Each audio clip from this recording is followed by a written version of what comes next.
Third আম্পায়ারে আপনাদেরকে স্বাগত। আমি অভিজিৎ। ভোট শেষ, বাংলার বহু প্রতীক্ষিত ভোট শেষ। 23, 29 দুদিন শেষ। এবার ভোটের ফলাফলের পালা। প্রশ্ন একটাই, বাংলার রায় কোন দিকে?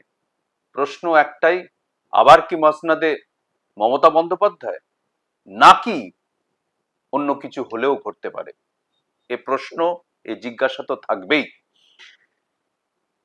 কিন্তু আঁখো দেখা হাল যারা হচ্ছে এই নির্বাচনটাকে একেবারে সামনে থেকে দেখেছেন, নেতা নেত্রীদের সঙ্গে হচ্ছে ঘুরেছেন,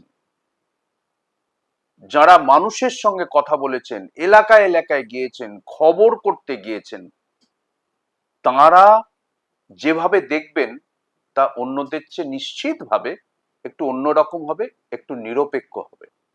সেই কারণে আমাদের এই থার্ড আম্পায়ারে বাংলার রায় কোন দিকে, তিন সাংবাদিক, বিশিষ্ট সাংবাদিক তিনজনই, বর্ষিয়ান এবং বিশিষ্ট সাংবাদিক জয়ন্ত ঘোষাল আমাদের মুখোমুখি। জয়ন্তদার কাছ থেকে বাংলার রায় কোন দিকে আমরা জানার চেষ্টা করব। নিশ্চয়ই আরো কিছু প্রশ্ন থাকবে, সে প্রশ্ন তো হবেই, কিন্তু বিষয় হচ্ছে 2026-এর ভোটে বাংলার রায় কোন দিকে। জয়ন্তদা, আমি তো এ ব্যাপারে সব থেকে বেশি কৃতিত্ব দেব সাধারণ মানুষকে। তার কারণ এবারের ভোটটা একদম অন্য রকম ভোট। আমি 43 বছর ধরে সাংবাদিকতা করছি এবং পশ্চিমবঙ্গ, দিল্লিতে থাকলেও পশ্চিমবঙ্গ কেন্দ্রিক রাজনীতি করেছি, কারণ বাংলা সংবাদ মাধ্যমে ছিলাম। তো তো আমার স্পেশাল অ্যাটেনশন মানে অলওয়েজ ওয়েস্ট বেঙ্গল। সেখানে পশ্চিমবঙ্গের তো এবারের যে পশ্চিমবঙ্গের বিধানসভা নির্বাচন আমি দেখছিলাম, সেটা 18তম মানে প্রাপ্তবয়স্ক বিধানসভা নির্বাচন। এখন এই বিধানসভা নির্বাচনে এইরকম দেখিনি যে এত মানুষ, কিন্তু সেটা কিছুটা এসআইআর এর জন্য, কিছুটা বিজেপির এই যে একটা ভয়াবহ আক্রমণাত্মক যে একটা উচ্চাকাঙ্ক্ষী প্রচার, এইসব দেখে মানুষের মধ্যে কিন্তু, এবং যখন মারামারি হয় একটা সাংঘাতিক ভাবে পারস্পরিক যে বোমবাজি এই সমস্ত হয়, এবারে মানুষ কিন্তু একটু ভীত সন্ত্রস্ত হয়ে আছে। ভীত সন্ত্রস্ত হয়ে রয়েছে কিছুটা, তার জন্য দায়ী নির্বাচন কমিশন। নির্বাচন কমিশন এই যে ভায়োলেন্স ফ্রি পোল করব, এই যে হুঙ্কার, এবং তাদের যে এই এত আধা সামরিক বাহিনী, মানে মানে মশা মারতে যাকে বলে কামান দাগা, সেটাও একটা নিশ্চয়ই কৃতিত্ব, সেটাও দেওয়া উচিত। মানে ডেভিলকেও তার শেয়ার দেওয়া উচিত বলে প্রতিপক্ষ যদি নির্বাচন কমিশনকে মনে করে যে ডেভিল। এখানে আমার একটা কথা আছে, সব মানুষকে যদি বাড়িতে ঢুকিয়ে দিলেন তাহলে আর আপনার কৃতিত্ব কি? আমি সেটাই বলছি, যেটা প্যানিক স্ট্রিকেন জনগণ, মানুষ না ভীত সন্ত্রস্ত হয়েছে, মানুষ কথা পর্যন্ত বলছে না। মানে যে ভোটের দিনে এতদিন আগে থাকতে বাইক বন্ধ করে দেওয়া, মানে টু হুইলার, এটা একটা বিচিত্র পরিস্থিতি। আমি যে আবাসনে থাকি সেখানে মানুষ বলছে, তার বয়স 75 বছর বয়স হয়েছে, তো ছেলে বলছে বাবাকে বাইকে করে নিয়ে বুথে নিয়ে যাব, এমনটাই পরিকল্পনা ছিল। তো বুথে যদি আমি নিয়ে যেতে না পারি বাবাকে, তাহলে কিভাবে, বাবা তো হাঁটতে পারে না। আবার 85 বছর না হলে পোস্টাল ব্যালট বা বাড়িতে এসে যে ভোট নেওয়ার পদ্ধতি, সেটা হবে না। সুতরাং একটা আটার কনফিউশন, রাস্তাঘাট শুনশান, মানে অদ্ভুত। মানে আমি আজকেও এই স্টুডিওতে যে এলাম, পুরো রাস্তাঘাট শুনশান হয়ে রয়েছে, যেন মনে হচ্ছে যে একটা কারফিউ জারি হয়েছে। হোটেল রেস্তোরাঁ গুলো ফাঁকা, মানে সব মিলে একটা আতঙ্কের আবহ একটা। এবং কমিশন সেটা করেছে। মানে এবং মদের দোকান, আমি কোনোভাবেই মানে অ্যালকোহলকে উৎসাহিত করছি না যারা মদ্যপানে অভ্যস্ত, কিন্তু তাই বলে এতদিন আগে থাকতে বন্ধ করে দেওয়া, এটা তো শিব ঠাকুরের সেই আপন দেশে আইন কানুন সর্বনেশে। না, কেউ যদি মদ খাবো মনে করে সে কি খেতে পারে না? তার 4 দিন আগে 14 বোতল কিনে রাখলো। কিনে রাখলো। তো এগুলো, তারপরে কনফিউশনটা যেটা বিভিন্ন সংবাদ মাধ্যমে প্রকাশিত হয়েছে, মানে আমি এমন কিছু বলছি না যেটা আমার কোনো উদ্ভাবনী শক্তি দিয়ে বলছি, আমি বিভিন্ন সংবাদপত্রে পড়ছি যে নির্বাচন কমিশন বলছে যে নির্দেশ আমি দিইনি, এটা এক্সাইজ ডিপার্টমেন্ট দিয়েছে, এক্সাইজ ডিপার্টমেন্ট কে রাজ্য সরকার বলছে যে আমরা তো এক্সাইজ ডিপার্টমেন্ট রাজ্য সরকারের অধীন, তাহলে রাজ্য সরকারের তো মুখ্য সচিব জানেই না যে এরকম কোনো নির্দেশ দেওয়া হয়েছে। এদিকে মনোজ আগরওয়াল বলছে যে আমি জানতামই না যে এরকম নির্দেশ দেওয়া আছে। তো একটা কিছু করছে, তারপর বলছে জানি না, তারপরে সেটা সংশোধন করছে। এইটা আর যাই হোক এফিসিয়েন্সি না। শতাংশের হিসেবে এবারের ভোট কিন্তু একটা অন্য ধরনের চরিত্র তৈরি করেছে। 92, 93 থেকে 96% পর্যন্ত ভোট হয়েছে বিভিন্ন এলাকায়, এলাকা ধরলে, জেলা ধরলেও প্রায় 90% ভোট হয়েছে। এবারে সাধারণভাবে ভোট বেশি হয় সরকার বিরোধী, যারা ক্ষমতায় থাকে তাদের বিরুদ্ধে ভোট ধরে নেওয়া হয় যে যত বেশি ভোট হবে তত অ্যান্টি ইনকামবেন্সি বা সরকার বিরোধী ভোট। কিন্তু এখানে একটা ফ্যালাসি আছে, মানে আমার যেটা যুক্তির দিক দিয়ে মনে হয়েছে যে প্রথমেই কমিশন বা হচ্ছে এসআইআর এ যেটা হয়েছে যে প্রথমে মৃত স্থানান্তরকারী যারা, যাদের ভোট বাদ দেওয়ার, তাদের ভোট কিন্তু, তাদের নাম কিন্তু তালিকা থেকে বাদ দিতে হয়েছে। অর্থাৎ 100 জনের মধ্যে যদি এরকম লোক থাকে 12-15 জন কি 20 জন, তাদের নাম আগেই বাদ চলে গেছে, যারা কোনোদিনই ভোট দিতে আসতো না। ফলে সেই হিসেবে ধরলে হচ্ছে মানে শতাংশের হিসাবে যদি আগে 80 হতো, এবারে তো এটা এটা কমে গেছে, কমে গিয়ে সেটা হচ্ছে 90 হয়ে যাচ্ছে, যার ফলে হচ্ছে অলমোস্ট অল হচ্ছে টার্ন আপ করেছে ধরে নেওয়া হচ্ছে। এইটাই কি একমাত্র কারণ, নাকি এই যে বেশি ভোট যদি ধরেই নেওয়া হয় শতাংশের হিসাবে, সেটা সরকার বিরোধী হতে চলেছে? এটা তো একটা খুব মৌলিক প্রশ্ন।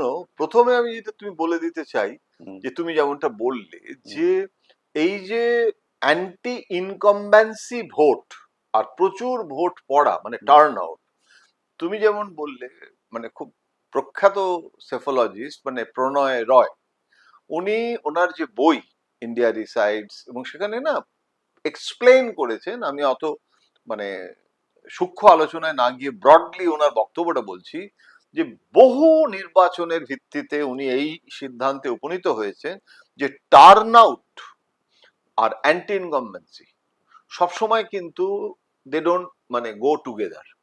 এই দুটোকে এই যে একত্রিত করে দেখাটা, এটা একটা ওভার সিম্পলিফিকেশন, অতি সরলীকরণের দোষ থাকে। তাই যদি হয় তাহলে হিমন্ত বিশ্ব শর্মা আসামে প্রচুর ভোট পেয়ে দ্বিতীয়বারের জন্য জিতে এসেছে। সেবারও আমরা সবাই ভেবেছিলাম যে অ্যান্টি ইনকামবেন্সি, যেটা একটা ক্লাসিক্যাল ওল্ড পারসেপশন আমাদের, বিশেষ করে মিডিয়া, যে এত পার্সেন্ট ভোট মানে একটা অ্যান্টি এস্টাবলিশমেন্ট ভোট, প্রতিষ্ঠান বিরোধী, শাসক বিরোধী। এইটা আমাদের একটা, এখন মহারাষ্ট্র, বহু রাজ্য দৃষ্টান্ত দেওয়া যায় যেখানে উল্টোটা হয়েছে। সুতরাং বেশি সংখ্যক মানুষ ভোট দিয়েছে মানেই সেটা মমতা বন্দ্যোপাধ্যায়ের বিরুদ্ধে, মানে তার সরকারের বিরুদ্ধে ভোট, এইটা যে মানে একটা জাম্প করা এই কনক্লুশনে যেটা বিজেপি করছে, সেইটা কিন্তু সবসময় ঠিক নয়। আর যেটা তুমি বললে আমি সেটা পুনরাবৃত্তি করব না, যে ওই বেসটা যেহেতু কম হয়ে গেছে, ভোটার এটা কমিয়ে দেয়, যেটাকে ডিনোমিনেটর বলে। এখন সেই ছোটবেলায় আমরা পড়েছিলাম না যে লব আর হর, এই একটা ভগ্নাংশ যাকে বলে, সেই অঙ্কে। তো এখানে কম সংখ্যক লোকের বেশি সংখ্যক ডেন্সিটি, তাতে এরকম ভোটের শতকরা ভাগ বেড়ে যাওয়া, এটা একটা অঙ্কের ব্যাপার। সুতরাং সেটাও হয়। এবং আরেকটা ব্যাপার, যেটা আমি সর্বভারতীয় একটি সংবাদপত্র, সেই সংবাদপত্রের একদম এডিটোরিয়ালে পড়লাম যে তাদের মত যে যে এখানে মানুষ অনেক বেশি ভোট দিয়েছে। এবারে ওই যে যেটা আমরা আলোচনা করছিলাম, যারা প্যানিক স্ট্রিকেন এসআইআর এর জন্য না, মানুষের, আমি বহু মানুষের সাথে কথা বলেছি, তারা বলেছে যে যদি ভোটটা না দিতাম, তাহলে যদি পরবর্তী যে ভোট হবে তখন হয়তো দেখবো আমার নামটাই নেই, ভোটার হিসেবে আমার নাম বাদ পড়ে গেছে। মানে এসআইআর এর পর প্রথম নাম উঠেছে, হ্যাঁ, নতুন এতে নাম, এটা একটা হ্যাঁ, একটা রিউমারের মতো ছড়িয়েছে, যদি ছড়িয়েছে। প্রথমবার নাম ভোট না দিই তাহলে হয়তো নাম থাকবে নাম থাকবে না। তার ফলে একটা, এটাকে সচেতনতা বলবো না ভয় বলবো আমি জানি না, মানে একটা যে অলস মধ্যবিত্ত আমাদের মধ্যে আছে না, দূর আমার ভোট দিতে যাবো ভাই, কি হবে, দূর কিছু, মানে একটা এই যে সেকশন, হ্যাঁ, যে যায় লঙ্কায় সেই হয় রাবণ, বাবা দুপুরবেলা মাংস ভাত খেয়ে ছুটি পেয়েছি, ঘুমিয়ে পড়ি। এইটা কিন্তু এইবারে যে ভোটটা দিতে হবে, এখন এই ভোটটা দিতে হবে মানে এটাও তো হতে পারে পশ্চিমবঙ্গে যে এত এই যে শখুন দল পাঠান মোগল তাদের বিরুদ্ধে একটা ভোট দিতে হবে, তা না হলে তো এরা একদম সেই ট্রাম্প পুটিনের মতো একটা সাম্রাজ্যবাদী শক্তির মতো। সুতরাং চলো বাঙালি জাগো, গিয়ে চলো আমরা ভোটটা দিয়ে স্থিতাবস্থা বজায় রাখি। সুতরাং এটা স্থিতাবস্থা বজায় রাখার ভোট কিনা সেটাই বা কে জানে। ঠিক। অনেকে জানতে চাইছেন, এবারে মূল প্রশ্নের দিকে এগোই, যে অনেকে জানতে চাইছেন যে দু দফার যে ভোট হয়ে গেল, যারা এবারে শূন্যতে এতদিন বিরাজ করছিল সেই কংগ্রেস এবং সিপিএম, তারা খাতা খুলবে? আর যদি খোলে কিরকম আসন পেতে পারে? আমার মনে হয় যেটা একদম শূন্যে চলে গেছিল তো, বরং ইন্ডিয়ান সেকুলার ফ্রন্ট মানে আইএসএফ এর একটা আসন ছিল, আর কংগ্রেস আর বামেদের তো জিরো। শূন্যের পর তো আর নিচে যাওয়ার জায়গা নেই, মাইনাসে তো গিয়ে সংখ্যা হয় না। সুতরাং যা কিছু হবে বৃদ্ধি হবে। এখন সেই বৃদ্ধি কতটা হবে, কাদের কি হবে, আপাতভাবে মনে হচ্ছে যে কংগ্রেস এইবারে খাতা আবার খুলবে।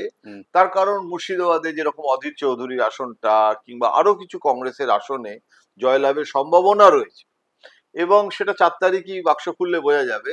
এবং দক্ষিণবঙ্গে এবং রাহুল গান্ধী খুব রিল্যাক্টেন্ট ট্রাভেলার, উনি তো নরেন্দ্র মোদী বা অমিত শাহর মতো ঘন ঘন আসার বিশ্বাসই করেন না। তো রাহুল গান্ধী যখন বুঝতে পারলেন যে কংগ্রেসের একটা পরিসর তৈরি হচ্ছে এবং সেটা ইন্ডিপেন্ডেন্ট পরিসর, কারোর সাথে আঁতাত না করে, কারণ এবারে প্রদেশ কংগ্রেস সভাপতি শুভঙ্কর বাবু লেফট এবং আইএসএফ এর সাথে আঁতাত করার পক্ষে ছিলেন না, হাইকমান্ডও তাকে করেছিলেন। রাদার এই প্রথম অনেকদিন পর 294টা আসনে হচ্ছে যে প্রার্থী দিল। হ্যাঁ ঠিকই, এবং আমি শুভঙ্করের বাবুর সঙ্গে আমার দীর্ঘ কথোপকথন হয়েছিল। উনি বলেছিলেন যে রাহুল গান্ধী ওনাকে যখন প্রদেশ সভাপতি হন তখন বলেছেন যে লং টার্মে কংগ্রেসের গ্রোথের কথাটাই ভাবা ভালো। কিরকম আসন হতে পারে একটা, যদি হচ্ছে যে অ্যাজাম্পশন, মানে আমরা কেউই গণৎকার নই, কেউ হচ্ছে যে পোলস্টার, হ্যাঁ পোলস্টারও নই, তো কিরকম হতে পারে কংগ্রেস সিপিএম এর কিরকম একটা? সিপিএম এর কতটা বাড়বে সেটা বলতে পারছি না, কারণ সিপিএম এর খাতা খুলবে বলে মনে হচ্ছে, সম্ভাবনা কম। আমি আসন আইডেন্টিফাই করতে পারছি না। কিন্তু একটা জিনিস আমি সিপিএম কে অ্যাপ্রিসিয়েট করব, যে সেলিং বা সুজনের ভোটে না দাঁড়ানোর সিদ্ধান্ত, এটা কমিউনিস্ট পার্টিতে খুব সহজ সিদ্ধান্ত নয়। মানে এটার মধ্যে তো একটা কালেকটিভ ডিসিশন হয়, আমি দাঁড়াবো বলে ঘ্যান ঘ্যান করে কাঁদলে তো হয় না। তো সুতরাং কে না দাঁড়াতে চায় ভোটের সময়, হ্যাঁ, এবং ওরা দুজনেই খুব সারা বছর ধরেই মানে তাদেরকে দেখা গেছে কথা বলতে, অথচ ভোটের সময় তারা এবং সেখানে যে নবীন প্রজন্মের ছেলে মেয়েদের পার্টি এবার নিয়ে এসেছে সেটা কিন্তু গতবারে দেখা যায়নি, এইরকম ভাবে হয়নি, এবং সেটা কিন্তু গুড চয়েস অনেক আছে।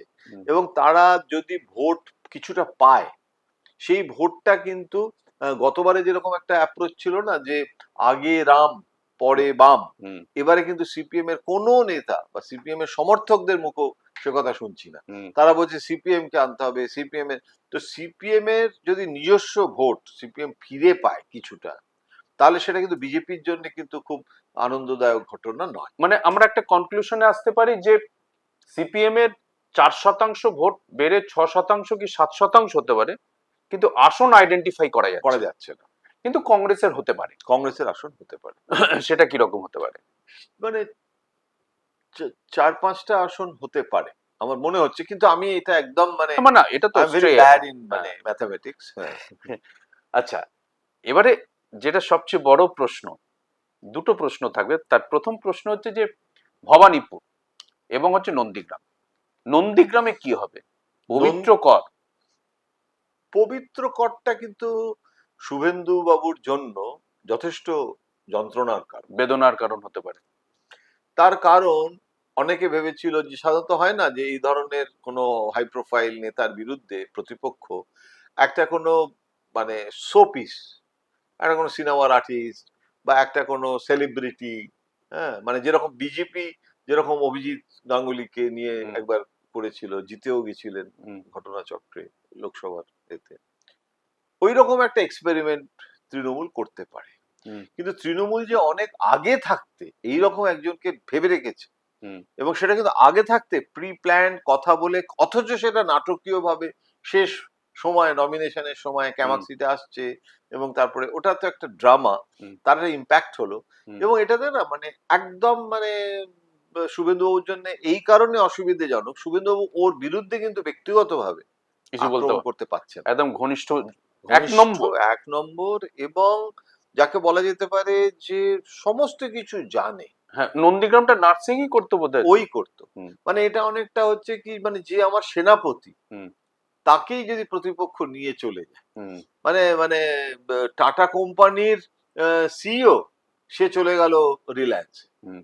মানে এরকম, মানে একদম যে আর কি chief operating officer, chief executive officer of my team, আমার হুম। সেই চলে গেছে। তো এখন এইরকম একটা ঘটনা যে হতে পারে, এটা তো শুভেন্দুবাবু ভাবেনি। তার ফলে নন্দীগ্রামে একটা মধুর প্রতিশোধ, হুম। সেটা কিন্তু মমতা বন্দ্যোপাধ্যায় এবার নেবার জন্য সচেষ্ট, অথচ কিন্তু কোনো উচ্চকিত কোনো মানে নিনাদ নেই। এখন সেখানে কি হবে না হবে আমি জানি না, কারণ শুভেন্দু বাবুও কিন্তু আর কোথাও হোক বা না হোক নন্দীগ্রামটাকে তো সারা বছর ধরে নার্স করেছেন, হুম। সুতরাং শুভেন্দু বাবু হেরে যাবেন হুম। এরকম প্রেডিকশন আমি করব না। কিন্তু শুভেন্দু বাবুর জন্য কিন্তু যেরকম ভবানীপুরটা মমতা বন্দ্যোপাধ্যায় জিতবে, হুম। ওটাতে শুভেন্দু বাবু কিছুতেই জিততে পারেন না, হুম। ওটাতে হতে পারে না, ইটস নট সায়েন্স। হুম। কিন্তু নন্দীগ্রাম সম্পর্কে কিন্তু ঠিক সেইভাবে বলা যায় না, কিন্তু শুভেন্দুবাবু হারবেন আমি কথা বলছি না, কিন্তু প্রবল চাপের মধ্যে আছেন এটা বলতে পারি। তার মানে আমরা এটা থেকে এই জায়গায় একটা অর্থ করতে পারি যে ভবানীপুর নির্দ্বিধায় চোখ বুজে বলা যায় যে মমতা বন্দ্যোপাধ্যায় জিতছেন। একদম। নন্দীগ্রামে পবিত্র করের সঙ্গে শুভেন্দু অধিকারীর প্রবল লড়াই। এবারে শুভেন্দু কতখানি হচ্ছে রিকভার করতে পেরেছে সেটাই হচ্ছে যে ভোট বাক্সে প্রতিফলিত হবে। কিন্তু এখন থেকে কিছু বলাটা মুশকিল, কিন্তু লড়াই হচ্ছে, প্রবল লড়াই।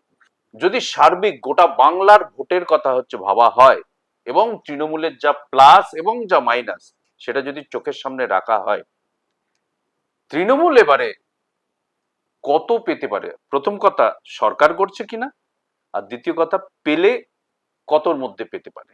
হ্যাঁ, মানে আমি বারবার বলছি যে প্রেডিক্ট করা আসন সংখ্যা পোলস্টাররাই বলছে যে সবটা আমরা জানতে পাচ্ছি না, কেননা মানুষ যে কথাটা আমাকে বলছে সেটা তার মনের কথা কিনা জানি না, অনেকে কথাই বলছে না। এবারে একটা ভয়ের আবহ রয়েছে, এবং কাউকে দিয়ে জোর করে কথা বলানো যায় না, বিশেষ করে ফোন করে যারা সার্ভে করে ফোন করে জিজ্ঞাসা করে যে আপনি কাকে ভোট দেবেন।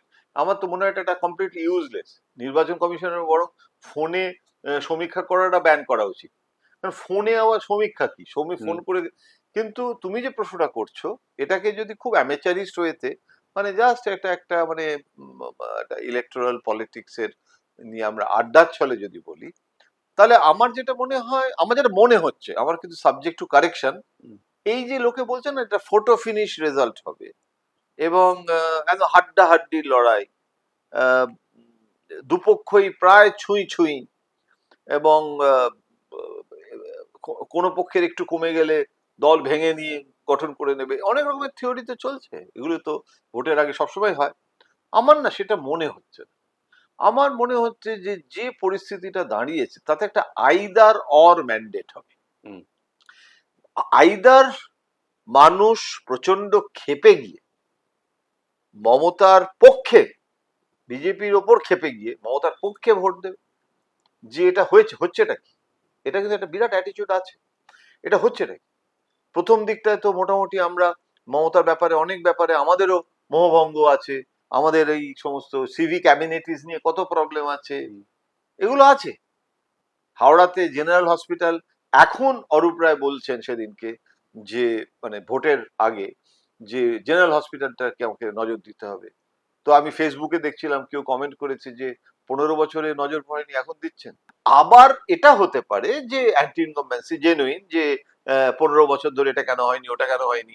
তো দু রকমের এসপার ওসপার ভোট হতে পারে, কিন্তু সংখ্যায় যদি বলো, আমার এখনো আমি মনে করি 4 তারিখে জানা যাবে, দুটো ভোট হয়ে গেল, এরপর এইটুকু বলা যেতে পারে দুদিনের ভোটের পর যে মমতা বন্দ্যোপাধ্যায় একটা সংখ্যাগরিষ্ঠতা তিনি পাবেন, এবং সেটা মানে 180 ফাঁসি যদি হয়ে যায়, মানে বিস্মিত হব না, বিস্মিত হব না।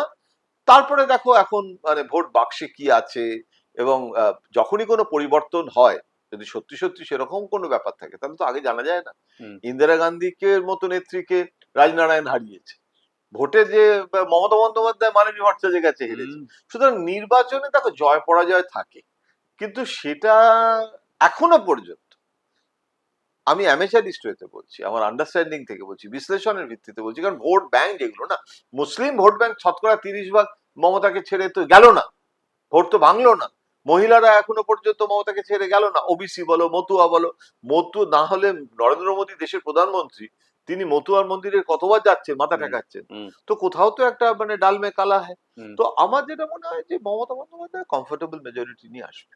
সুতরাং আমার যেটা মনে হচ্ছে যে স্টেটাস কো মানুষ ভালোবাসে। বাঙালি একটা বাটার জুতো কিনলে 30 বছর ধরে পরে, হুম, সেলাই করেও পরে। হুম, ঠিক আছে, আমাদের সরকার একটু ভুল আছে, আমরা রিপেয়ার শপে করে নেব, যে কারণে দিল্লির থেকে কলকাতায় রিপেয়ার শপ বেশি। হুম। উই আর ব্যাড কনজিউমার, হতে পারি উপভোক্তা হিসেবে খারাপ, কিন্তু আমরা আমরা পালিশ টালিশ করে সেলাই টেলাই করে আমরা একটা নতুন তৃণমূল, নতুন অধ্যায় শুরু করতেও প্রস্তুত থাকতে পারি। জয়ন্তদা দুর্দান্ত একটা লাস্ট মানে শেষ মুহূর্তে একটা দুরন্ত উদাহরণ দিয়েছেন যে আমরা হচ্ছে স্ট্যাটাস কোতে একটু বেশি বোধহয় হচ্ছে বিশ্বাস করি, এবং আহ, আমরা যদি হচ্ছে ছিঁড়ে টিড়ে যায় কোনো জিনিস, সেটাকে হচ্ছে সেলাই করে পরার আমাদেরই জিনিস আমরাই হচ্ছে সেলাই করবো, আমরা বাইরের জিনিস কিনবো না। অর্থাৎ বাংলা, জয়ন্তদার কথা পরিষ্কার বোঝা যাচ্ছে বাংলা কাকে ভরসা করছে, সেটা জয়ন্তদা কার্যত ঠাড়ে ঠাড়ে বুঝিয়ে দিয়েছেন। বর্ষিয়ান সাংবাদিক, বিখ্যাত সাংবাদিক জয়ন্ত ঘোষালকে ধন্যবাদ আমাদের এই নির্বাচনোত্তর এই আলোচনাটার জন্য। সামনে আর কয়েক ঘন্টা, তারপর ভোটের ফলাফল বেরোবে, জানা যাবে ভোটের ফল, এবং আমাদের আলোচনা কতখানি তার সঙ্গে মিলল আপনারাও মিলিয়ে নেবেন। আমরা প্রথমেই বলেছিলাম যে আমরা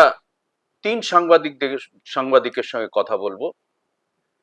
আজকে আমরা যে সাংবাদিকের সঙ্গে কথা বলবো দীর্ঘ অভিজ্ঞতা, এবং সবচেয়ে বড় কথা হচ্ছে যে গ্রাম বাংলা প্রত্যেক দিন প্রতিটা কোণে আজ এখানে তো কাল ওখানে ঘুরে বেড়াচ্ছেন, এবং এসেন্স বলে, স্মেল বলে না, সেটা হচ্ছে যে প্রত্যেকটা মুহূর্তে পাচ্ছেন সাংবাদিক সুমন ভট্টাচার্য। সুমনকে স্বাগত। সুমন, একেবারে সরাসরি প্রশ্নের মধ্যে চলে আসি। 2 দফায় ভোট শেষ হলো, সেরকম ভাবে কোন রকম খুব একটা বড় ঘটনা ইত্যাদি ঘটেনি। কাকে কৃতিত্ব দেবো, কমিশন না মানুষকে? মানুষ, আমি মনে করি যে নির্বাচন কমিশনের তরফে যথেষ্ট প্ররোচনা ছিল। আমি মনে করি, অবশ্যই আমার দৃষ্টিভঙ্গি, যে নির্বাচন কমিশন যেভাবে সাজোয়া গাড়ি আর যেভাবে ইভেন টুইট করে যত উত্তেজনাকর কথাবার্তা বলেছে বার্নল বোরোলিন, তাতে যথেষ্ট প্ররোচনা ছিল। কিন্তু আমার নিজের ধারণা, আমার যতটুকু আমি ঘুরতে পেরেছি, আমি উত্তরবঙ্গ খুব ঘুরিনি, দক্ষিণবঙ্গে যতটা ঘুরেছি, এটা বাংলার মানুষের একটা সাইলেন্ট ডিসিশন ছিল যে আমরা রাস্তায় নেমে ভোট দেব। সেইটার প্রতিফলন আমরা দেখতে পাচ্ছি। সেখানে নির্বাচন কমিশনের এই যে মেট্রোয় প্রচার, রাস্তায় প্রচার, অমুক প্রচার যেমন ততটা কাজ দেয়নি, তেমনই এই যে মানুষ যে শান্তিপূর্ণভাবে বাংলার মানুষ ভোট দিতে চায় এবং পারে, সেটাও বাংলার মানুষ দেখালো। আমি এটাতে নির্বাচন কমিশনকে কোনো কৃতিত্ব দেব না, বরং আমি বলবো যে এই নির্বাচন, এই গোটা ভোট পর্বে যদি কেউ খলনায়ক থাকে সেটা নির্বাচন কমিশন। যার একটা প্রচলিত হিসেব আছে যে বেশি ভোট পড়া মানে অ্যান্টি এস্টাবলিশমেন্ট ভোট পড়া। এখানে এস্টাবলিশমেন্ট শব্দটাই খুব জটিল। অর্থাৎ এখানে এস্টাবলিশমেন্ট বলতে আমার ধারণা রাজ্যের ভোটাররা দুটো জিনিসকে এস্টাবলিশমেন্ট হিসেবে ধরে নিচ্ছে। একটা হচ্ছে ইলেকশন কমিশন, তার বিরুদ্ধে ভোট দাও। দ্বিতীয়ত হচ্ছে ইলেকশন কমিশনের মাধ্যমে কি আমাদের হয়রান করছে, বিজেপি, তার বিরুদ্ধে ভোট দাও। সারপ্রাইজিংলি সারপ্রাইজিংলি একটা সরকার যেটা 15 বছর ক্ষমতায় ছিল, তারা এখানে বিরোধী দলের ভূমিকা পালন করছে। Mamata Bandyopadhyay is playing the role of a opposition leader, যিনি এস্টাবলিশমেন্টকে চ্যালেঞ্জ করছেন। ফলে উনি এই ভোটের অ্যাডভান্টেজ হয়তো পাবেন বলে আমার ধারণা। কমিশনকে নিয়ে প্রচুর অভিযোগ, কমিশন বারবার নানা সিদ্ধান্ত করেছে, সে মদের দোকান খোলা থেকে আরম্ভ করে বাইক, কোর্টে বারবার চ্যালেঞ্জড হয়েছে। টিএন সেশনের আমরা দেখেছি, টিএন সেশনের সময় হচ্ছে যে কমিশনকে নিয়ে যে সাড়া পড়ে গিয়েছিল, সেটাও দেখেছি। এই কমিশন, জ্ঞানেশ কুমারের কমিশনও আমরা দেখলাম। বেসিক তফাৎটা কোথায়? দেখো, টিএন সেশন সম্পর্কে মানুষের একটা শ্রদ্ধা ছিল, একটা বেসিক শ্রদ্ধা, যে তখন অবধি ভারতবর্ষের ভোটে যে ধরনের গন্ডগোল হতো, হরিয়ানায় ওম প্রকাশ চৌতালারা যেরকম গন্ডগোল করতেন, পশ্চিমবঙ্গে দুলাল ব্যানার্জি, আমি যে পাড়ায় থাকতাম সেটিতে দুলাল ব্যানার্জি যা করতো, তার একটা মানে সেটাকে থামানোর জন্য মানুষের মনে হয়েছিল একটা কড়া নিয়ম দরকার, কিন্তু সেটা হয়েছিল। এবারের ভোটটা কিন্তু নির্বাচন কমিশনের প্রতি লোকের ঘৃণা, সে ঘৃণাটা মানে সে ঘৃণাটা আমার ধারণার রেজাল্ট বেরোলে লোকে বুঝতে পারবে যে এমন অনেক সিট তৃণমূল জিতবে, যেটা তৃণমূলের নিজেরও ভাবেনি, সেটা জিতবে হচ্ছে ওই নির্বাচন কমিশনের প্রতি তীব্র ঘৃণা। কারণ আমি দুটো উদাহরণ দিই, ব্যক্তিগত উদাহরণ মাইক্রো দিয়ে বলবার চেষ্টা করি। আমার চেনা, আমার স্ত্রীর এক ভদ্রলোক চেনা, তিনি বেসিক্যালি একদম ঘোর সিপিএম, মানে 3 মাস আগে তার বাড়িতে বিয়ে খেতে গেছি, তার ছেলের বিয়ে, চারপাশে ঘুরে আমি সিপিএম ছাড়া কাউকে পাইনি। তোকে নাম করি বলি, তার নাম হাসির মল্লিক, একটা পাবলিকেশনে চাকরি করেন, বয়স্ক শ্রদ্ধেয় লোক, কিন্তু অত্যন্ত ধর্মনিরপেক্ষ লোক। ওনার বাড়ির সাথে একটি হিন্দুর বিয়ে হয়েছে, খুবই মানে ধর্মনিরপেক্ষ লোক। তার নাম ভোটার তালিকা থেকে বাদ গেছে। তারপরে আমি তাকে দেখেছি যে কটা মমতা বন্দ্যোপাধ্যায়ের প্রতিবাদ নিয়ে চলে এসছে। এই যে ওনার শিফট, আমার মনে হয় it's a shift of the Muslim vote. Muslim সাইকেলে যে ভয় আমাদের রাজ্য থেকে বার করে দেবে, আমি এতদিন এত কিছু করলাম, সেটা আমার সব নস্যাৎ হয়ে যাবে, আমি বেনাগরিক হয়ে যাবো, এটা একটা উদাহরণ। আর একটা উদাহরণ দিয়ে, আমার চেনা একটি ছেলে, সেও আমার পাড়ার ছেলে, মানে আমার পুরনো পাড়ার সিথির, তার নাম রাহুল চক্রবর্তী, সিনিয়র অভিনেতা, ভালো অভিনয় করে, মানে টলিউডে পরিচিত মুখটু। আমি আরামবাগে ওর সাথে একটা সভায় গেছি, হঠাৎ দেখলাম রাহুল সামনে ইলেকশন কমিশন মানে ক্যামেরা রেকর্ড করছিল, বিরাট, প্রায় 10-12 জন সিআরপিএফ এর জওয়ান, মানে কি বলে, বেয়নেট উঁচিয়ে সভা দেখছে। হঠাৎ রাহুল মঞ্চ থেকে খেপেই গেল বলছি, হঠাৎ বললো, আপনি আমার ছবি তুলছেন, আপনি জ্ঞানেশ কুমার, আপনি জেনে রাখুন, আপনি যতবার ছবি তুলবেন আমি এখানে দাঁড়িয়ে থাকবো, আপনার বিরুদ্ধে বলবো, আপনার কত শান্তি আছে। রাহুল কিন্তু খুব মানে মানে যা জেএনইউতে পড়া ছাত্র নেতা নয়, নিপাট ভদ্রলোক, শান্ত, খুব ভদ্র ছেলে এবং ধনী পরিবারের ছেলে। ওর আরেকটা পরিচয় হচ্ছে, ও ঋত্বিক ঘটকের বিখ্যাত সিনেমা কোমল গান্ধারের নায়কের মানে জামাই। মানে মানে জীবনে খুব প্রতিবাদী বা বিপ্লবী এরকম হবে কোনো বাসনা নেই, কিন্তু সাডেনলি গট মানে মানে কি বলবো, উত্তেজিত হয়ে গেল। ওই নির্বাচন কমিশনে ওই সাজোয়া গাড়ি, ওর সামনে একটা সাজোয়া গাড়ি দাঁড়িয়ে ছিল, 12-14 জন জওয়ান বেয়নেট নিচে। আপনি আমাকে শুট করছেন, আপনি জেনে রাখুন, আপনি যতবার বলবেন আমি জ্ঞানেশ কুমারের বিরুদ্ধে বলবো। আমি একটা হিন্দু উদাহরণ দিলাম, সরি এভাবেই আজকাল বিভাজন করতে হচ্ছে, একটা হিন্দু ব্রাহ্মণ পরিবারের উদাহরণ দিলাম, একটা হুগলি শান্ত মুসলিম পরিবার উদাহরণ দিলাম। এদের দুজনের আমার নিজের ধারণা 2026-এর আগে যদি কেউ জিজ্ঞেস করা হতো, তো এরা প্রতিবাদ করবা, রাস্তায় নামবার, এসব এদের কোনো ইচ্ছে ছিল না। ঠিক। বাংলার নির্বাচনে সব থেকে যারা বিরোধী রাজনীতিতে বিশ্বাস করেন, বিরোধীরা একটু শক্তিশালী হোক, বিরোধীরা কথা বলুক, বিরোধীরা সমালোচনা করুক, যারা মনে করেন, সেই জায়গায় দাঁড়িয়ে যদি বলতে হয়, তাহলে বাম এবং কংগ্রেসের নামটা করতে হয়। দুজনেই আপাতত শূন্য। এই শূন্য থেকে এরা খাতা খুলবে, আর খুললেও কতদূর যেতে পারে? আমার নিজের ধারণা, মুর্শিদাবাদ মালদা মিলিয়ে কংগ্রেস 2 অঙ্কে পৌঁছতে না পারলেও 7-8টা আসন পেতে পারে। জলঙ্গি বিধানসভা আসনটি মুর্শিদাবাদের বামেরাও পেতে পারে। দেখুন, আমি বিশ্বাস করি, মানে আমার সবারই কিন্তু আমাদের একটা পক্ষপাতদুষ্টতা আছে, আমি বিশ্বাস করি এই নির্বাচনটা হতে পারত বিরোধী পরিসরে বামেদের নির্বাচন। কারণ আমরা স্বীকার করি না করি, আরজিগড়ের মুভমেন্টটা লেফট বিল্ড আপ করেছিল, একটা লেফটের মুভমেন্ট ছিল, কিন্তু আরজিগড়ের মুভমেন্টটা লেফট নিজের হাতের বাইরে প্রথম চলে যেতে দিল যখন পুজো মানে উৎসব বয়কটের ডাক দিল। আমার মনে হয় দুর্গাপুজোর সঙ্গে প্রতিদ্বন্দ্বিতা করে বামেদের প্রথম ভুল ছিল। দ্বিতীয় ভুলটা, যে কারণে মানে এত উর্বর ক্ষেত্র থাকা সত্ত্বেও বামেরা শেষ পর্যন্ত ভালো করতে পারছে না, আমার মনে হয় মোহাম্মদ সেলিমের হুমায়ুন কবিরের সঙ্গে হোটেলে গিয়ে বৈঠক করাটা, ওটা আলিমুদ্দিন স্ট্রিট সম্পর্কে যে মিথ বা যে ধারণা তৈরি আছে সেটাকে পুরো ধসিয়ে দিল। দেখুন, কংগ্রেস ভালো করবে, কংগ্রেস যদি 0 থেকে 8 যায় তাহলে ভালো। কংগ্রেসের জন্য সমস্যা হচ্ছে, সমস্যা, আমি সমস্যাই বলবো, চ্যালেঞ্জ বলছি না, সেটা হচ্ছে যে compare to Mamata Bandyopadhyay, Rahul Gandhi is not a serious leader. আজ লাতিন আমেরিকায় গিয়ে গান গাইছেন, পরশুদিন রোম চলে যাচ্ছেন। নরেন্দ্র মোদী, অমিত শাহ যে ধরনের রাজনীতি করেন, সে রাজনীতিটা খুব ভালো আমি বলছি না, কিন্তু ওরা তো 24 ঘন্টা রাজনীতি করেন। তার প্রতিস্পর্ধী রাজনীতিক হিসেবে লোকে মমতা বন্দ্যোপাধ্যায়কেই বেছে নেন, যে ইনিও 24 ঘন্টা উত্তর দেন। ওরা যদি বুনো ওলন, এরা বাঘা তেঁতুল। এবার নির্বাচনে প্রথম দিকে মনে হচ্ছিল যে কংগ্রেস কিছুটা এই মুসলিম ভোট ব্যাংকে ভাগ বসাতে পারবে, কিন্তু যত দিন গেল, যত বিজেপি তার আগ্রাসী ভূমিকা বাড়ালো, তত মুসলিমরা মনে করলো যে শেষ পর্যন্ত আমাদের আশ্রয়স্থল হিসেবে তৃণমূল বা মমতা বন্দ্যোপাধ্যায় সেরাবাজি। দেখুন, যে কোনো দেশে যারা সংখ্যালঘু হয় তাদের তো একটা নিরাপত্তাজনিত সংকটে ভুগতে হয়। সেখানে তাদের কে প্রোটেকশন দেবে, কে সুরক্ষা দেবে? মমতা বন্দ্যোপাধ্যায় সেই সুরক্ষাটা দিয়েছেন, এখনো অব্দি দেবেন বলে মুসলিমদের বিশ্বাস। পার্ট টাইম পলিটিক্স করে রাহুল গান্ধীর পক্ষে এই প্রোটেকশন দেওয়াটা গোটা ভারতবর্ষে এখনো ততটা উনি নিজের বিশ্বাসযোগ্য সেই ভাবমূর্তিটা তৈরি করতে পারেন। ভবানীপুর এবং নন্দীগ্রাম, গোটা বাংলা দেখছে যে কি হয় একটা পরিস্থিতি, কি হতে পারে?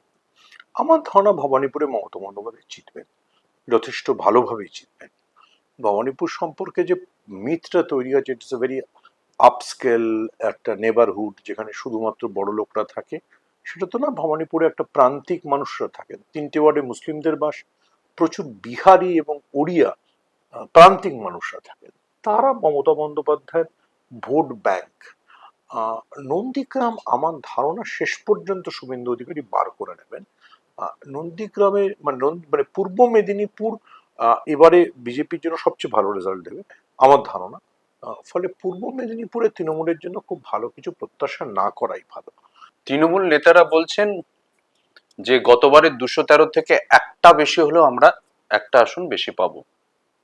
বোঝা যায় যে জনসভায় গিয়ে দলীয় কর্মী সমর্থকদের চাঙ্গা করতে এসব কথা বলতে হয়। গ্রাউন্ড রিয়েলিটিটা কি? দেখুন, আমি আমি মানে আমি যেভাবে ভোটকে দেখবার চেষ্টা করি, তাতে আমার মনে হয় যে 2024-এ যে লোকসভা ভোট হয়েছিল, সেখানে বিজেপি এগিয়েছিল 92টি আসনে, তৃণমূল এগিয়েছিল 192টি আসন। যদি আপনি গ্রাউন্ড রিয়ালিটিতে বলেন, একদম গ্রাউন্ডে, তাহলে তার চাইতে বেশি ভালো করাটা তৃণমূলের জন্য কঠিন। তৃণমূল আমার বিচারে ওই 192-এর 5টা উপরে 5টা নিচে যেতে পারে। যদি 213 পায় আমি খুশি হব, নিশ্চয়ই বিজেপি বড়ভাবে হারছে, আমি খুশি হব, কিন্তু কঠিন। তার কারণটা হচ্ছে যে মানে যদি আপনি বস্তুগত তফাৎ দেখেন, তাহলে 192-92-এর অবস্থানকে চেঞ্জ করার জন্য একটি মাত্র জিনিসই ঘটেছে, সেটা হচ্ছে সার। তো সেই সারের প্রভাবে নর্মালি আপনি যদি সংখ্যাতত্ত্বের বিচারে হিসেব করেন, গত বিধানসভা নির্বাচনে তৃণমূল 43টা আসন এমন জিতেছিল যেগুলো 15,000-এর কম। বিজেপির এরকম আসন জেতা ছিল 21টি। তাহলে 43 থেকে 21 বাদ গেলে, হ্যাঁ, বিজেপির জন্য অ্যাডভান্টেজ 22টি আসন।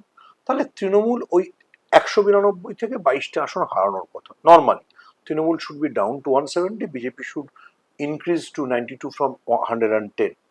সেটা যে হবে না, তার কারণ হচ্ছে SIR. SIR is a deciding line or dividing line, যেটা তৃণমূলকে অ্যাডভান্টেজ দিচ্ছে, যেটা তৃণমূলকে মানে তৃণমূল, যেটা বিজেপি ভেবেছিল যে আমি ওর মার্জিনকে উড়িয়ে দিয়ে ওকে 192 থেকে 170-এ নামিয়ে আনবো এবং নিজে 110-এ চলে যাব, পারহাপ সেটা হচ্ছে না। আবার বলছি, বিকজ সারের প্রতি ক্ষোভে লোকে উল্টো দিকে ভোট দিচ্ছে। এটা একদম আমার ব্যক্তিগত প্রশ্ন এবং শেষ প্রশ্ন, যে সেটা হলো বাংলার নির্বাচন। আমরা এর আগে বহু নির্বাচন দেখেছি, 21 দেখেছি, 24 দেখেছি, 19 দেখেছি। এই 3টে নির্বাচনে বড্ড বেশি আমরা দিল্লি থেকে যাতায়াত দেখেছি। কিন্তু এবার আমার ব্যক্তিগতভাবে মনে হয়েছে যে প্রধানমন্ত্রী টানা 1 সপ্তাহ প্রচার করছেন।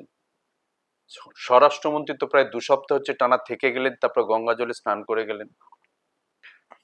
অন্তত 6 থেকে 7 জন মুখ্যমন্ত্রী বিজেপি রাজ্যের প্রচার করলেন। আমার বক্তব্য হলো যে এটাই কি প্রমাণ করে না যে ভোটের ফল 4 তারিখে কি হবে পরের কথা, আসলে বিজেপি কিন্তু মমতা বন্দ্যোপাধ্যায়ের কাছে হেরে গিয়েছে। দেখো, মানে ওটাই হচ্ছে এই ইলেকশনের মূল মন্ত্র। বিজেপি তার পুরো শক্তি, ক্যাবিনেট মিনিস্টার, 16টা না 14টা রাজ্যের চিফ মিনিস্টার, তুমি যেটা বললে প্রধানমন্ত্রী, স্বরাষ্ট্রমন্ত্রী, সবাইকে নিয়ে এসছে এবং পুরো অপটিক্সটা বিজেপি ডমিনেট করার চেষ্টা করেছে। এবার এর উত্তরটা একটু লম্বা হবে। তার দুটো বিজেপির বেসিক প্রবলেম হয়েছে। আমার ধারণা বিজেপির রিসার্চে একটু প্রবলেম ছিল।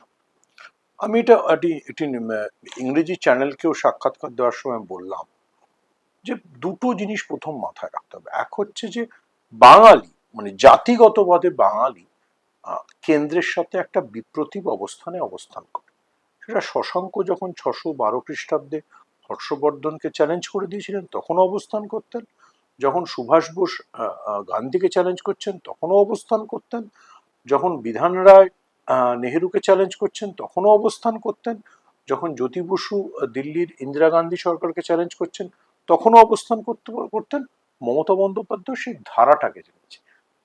অ্যাজ এ জাতি কোনোদিন বাঙালি খুব এই যে ডবল ইঞ্জিন বা দিল্লির সরকার এই ধারণাগুলোর সাথে খুব মানে প্যালি করে না, মানে খুব কোএক্সিস্ট করে না। বাঙালি প্রতিবাদী জাতি হিসেবে থাকে। দ্বিতীয় কথা, এই গোটা ন্যারেটিভটা তৈরি করতে গিয়ে পারহ্যাপস ইলেকশনের রেজাল্ট আসলে হয়তো বিজেপিও নিশ্চয়ই বুঝতে পারবে, BJP miss a another very critical Bengali psyche. বাঙালি জাতি হিসেবে সবসময় যাকে ভিক্টিমাইজ করা হচ্ছে তার পাশে দাঁড়ায়। বাঙালি জাতি হিসেবে দেবদাসের ভক্ত, বাঙালি জীবনে খুব সফল প্রেমিক ইত্যাদি নেই। বাঙালি মাস্টারদা সূর্য সেনের ভক্ত, বাঙালি মারাদোনার ভক্ত। যত মমতা বন্দ্যোপাধ্যায়কে কর্নার করা হয়েছে, তার বিরুদ্ধে ন্যারেটিভকে নির্মাণ করা হয়েছে, তত যিনি যিনি তৃণমূলের সমর্থক, আমি তাকে বলছি, বাইরে থাকা ফ্রিঞ্জ বা বাঙালি বাঙালি বাঙালি ভদ্রলোক, বাঙালি মহিলা, সে তত মমতা বন্দ্যোপাধ্যায়ের পাশে এসেছে। আমার কলেজের সিনিয়র, যাকে পুলিশ কমিশনার থেকে সরানো হয়েছে, সুপ্রতিম সরকার, অনেকদিন আগে একটা চমৎকার লেখা লিখেছিলেন যে প্রেসিডেন্সি কলেজে ঢুকতে গেলে একটা দামি বিএমডাব্লিউ গাড়ির চাইতে কাঁধের ঝোলায় একটা জয় গোস্বামীর কবিতার বই থাকলে better. This is typically Bengali psyche. এটা অমিত শাহ ফিল করতে পারেনি। অমিত শাহ যত পাওয়ার এক্সারসাইজ করেছেন, যত ওভারডু করেছেন, একটু ওভারডু করেন তো, ওনার পুরো পলিটিক্সটার মধ্যে একটু ওভারডু আছে। সেটা হয়তো মধ্যপ্রদেশের পাওয়ার পলিটিক্সের জন্য খুব ভালো, কিন্তু সেটা বাঙালির জন্য চিরকাল মানে খুব ওভারডোজ হয়ে যায়। বাঙালির কাছে এই পুরো বিজেপির ন্যারেটিভটা, এই অমিত শাহ উল্টো করে ঝুলিয়ে দেব, এই পুরোটার মধ্যে একটা অ্যান্টিপ্যাথি আছে, সেটা বিজেপি পারহাপস ফিল করেনি। ইটস এ মানে বিজেপি মাস্ট আন্ডারস্ট্যান্ড, মানে প্রতিটা জাতির তো একটা আলাদা চরিত্র থাকে, জার্মানদের আলাদা চরিত্র, মানে এরা অস্মিতার কথা বলে, অস্মিতাটা আসলে বোঝে না। অস্মিতাও বোঝে না, বাঙালির জীবনকেও বোঝে না। মরিয়ার চেষ্টা করেছেন, কিন্তু সেটা এত অপোজিট ন্যারেটিভ। শক্তি চট্টোপাধ্যায়ের ছবি যখন গিয়ে মানে শ্রমিক ভট্টাচার্য নরেন্দ্র মোদীকে দিচ্ছে, তখন নরেন্দ্র মোদী তো জানেন না শক্তি চট্টোপাধ্যায় কিসের সেলিব্রেশন। শক্তি চট্টোপাধ্যায় প্রতিবাদের সেলিব্রেশন। শক্তি চট্টোপাধ্যায় বাঙালির যে জীবনের যে বোহেমিয়ানিজম, তার সেলিব্রেশন। নরেন্দ্র মোদী, অমিত শাহ তো কোনোদিন অরণ্যের দিন রাত্রি থেকে সেটাকে অ্যাপ্রিসিয়েট করতে পারবেন না, কিন্তু বাঙালি তো সারা জীবন সেটাই ভেবেছে, সেইটাকে ধরতে পারে। অর্থাৎ বিজেপির গোড়ায় গলদ, বাংলা এবং বাঙালিকে বোঝার ক্ষেত্রে হচ্ছে গোড়ায় গলদ। এবং সুমনের কথায় যে মমতা বন্দ্যোপাধ্যায়কে, বাঙালিকে যেভাবে হচ্ছে যে হ্যারাস করা হচ্ছে, যেভাবে হচ্ছে যে পর্যদস্ত করা, আটকে রাখা চেষ্টা হচ্ছে, তার বিরুদ্ধে এবার ভোট হলে হতে পারে। সুমন খুব পরিষ্কার ভাবে জানিয়েছে যে বাংলার রায় এবার কার দিকে।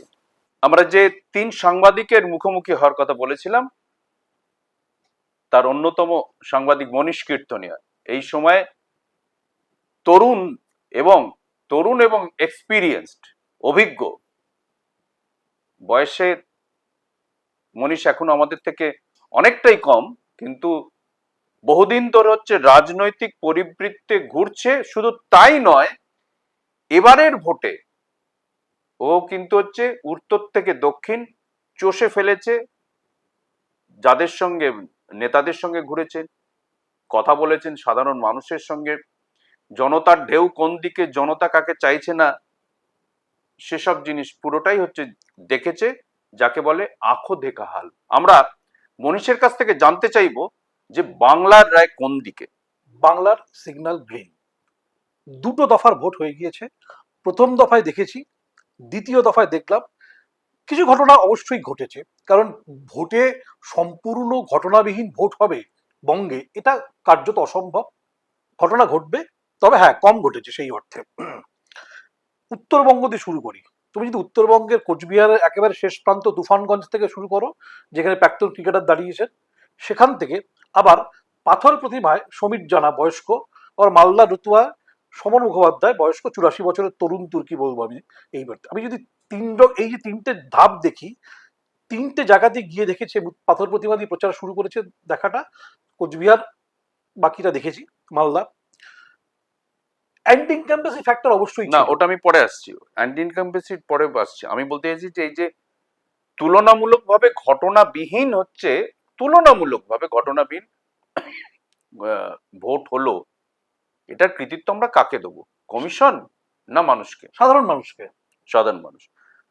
কারণ মানুষ কিন্তু অধৈর্য হয়নি, দীর্ঘ সময় লাইনে দাঁড়িয়ে রোদে পুড়ে বৃষ্টিতে ভিজে ভোটটা দিয়েছেন। এবং সব থেকে বড় কথা, মহিলাদের ভোটের লাইনের ছবি আমরা বারবার দেখেছি উত্তর এবং দক্ষিণে সর্বত্র, এবং রার বাংলায় অবশ্যই। যেখানে গরম সব থেকে বেশি, সেইখানে দাঁড়িয়ে মানুষ ভোট দিচ্ছেন গরমে দাঁড়িয়ে, এবং সেটা রাত পর্যন্ত ভোট হচ্ছে সেই লাইন মেনটেন করে। এই ছবি কিন্তু দেখেছি। এবারে নির্বাচনে আরেকটা যে বিষয়টা হচ্ছে খুব চোখে পড়ার মতো, সেটা হচ্ছে যে শতাংশের হিসাব, অর্থাৎ 90% বেশি ভোট, কোথাও কোথাও হচ্ছে 95, 96 হয়ে গেছে। শতাংশ হয়েছে। এলাকা ভিত্তিক, কোনো জেলা ভিত্তিক আমি ধরছি না, হয়েছে।